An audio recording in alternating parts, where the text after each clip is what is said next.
महत्वाची बातमी, पार्थ पवार राष्ट्रवादीचे राज्यसभेचे उमेदवार असणार, ही मोठी माहिती सूत्रांनी दिली आहे। सोमवारी झालेल्या कोर कमिटीच्या बैठकीत हा निर्णय झाला असल्याचं कळतंय। उपमुख्यमंत्री सुनेत्रा पवारांच्या उपस्थितीमध्ये ही बैठक जी आहे ती पार पडलेली आहे।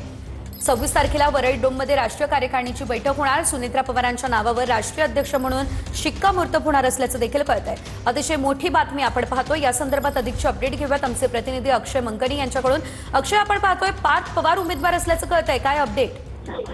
सेजल, नक्कीच खरं तर अजित पवार यांच्या दुर्दैवी विमान अपघातानंतर मृत्यूनंतर खरं तर सुनेत्रा पवार या राज्याच्या उपमुख्यमंत्री झाल्या। त्यांनी शपथ सुद्धा घेतलेली आहे।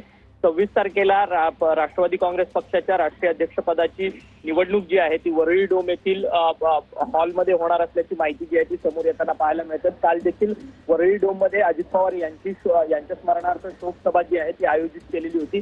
या सगळ्या शोकसभेच्या नंतर प्रफुल्ल पटेल यांच्या निवासस्थानी राष्ट्रवादी काँग्रेस पक्षाच्या काही महत्त्वाच्या नेत्यांची बैठक झाली। या बैठकीला स्वतः सुनेत्रा पवार देखील उपस्थित होत्या आणि या सगळ्या बैठकीमध्ये राज्यसभेच्या जागेवरून चर्चा खरं तर झालेली आहे आणि ही पार्थ पवार यांचं नाव जे आहे ते एकमताने या राज्यसभेच्या जागेवरती असल्याचं आपल्याला पाहायला मिळतंय आणि पार्थ पवार यांच्या नावावरती शिक्कामोर्तब होण्याची शक्यता, दाट शक्यता आहे। कारण की राज्यसभेच्या या निवडणुकीच्या संदर्भात, जागेच्या संदर्भात पार्थ पवार हे सातत्यानं आग्रही होते आणि त्यांच्या नावाची चर्चा देखील सातत्यानं होत होती आणि आता पार्थ पवार यांना राज्यसभेची संधी मिळणार असल्याचं त्यांच्या राष्ट्रवादी पक्षामध्ये दिसून येते आणि त्या संदर्भातली काल एक औपचारिक चर्चा जी आहे या सगळ्या अगदीच अक्षय, धन्यवाद दिलेल्या सर्व सविस्तर अपडेट्ससाठी।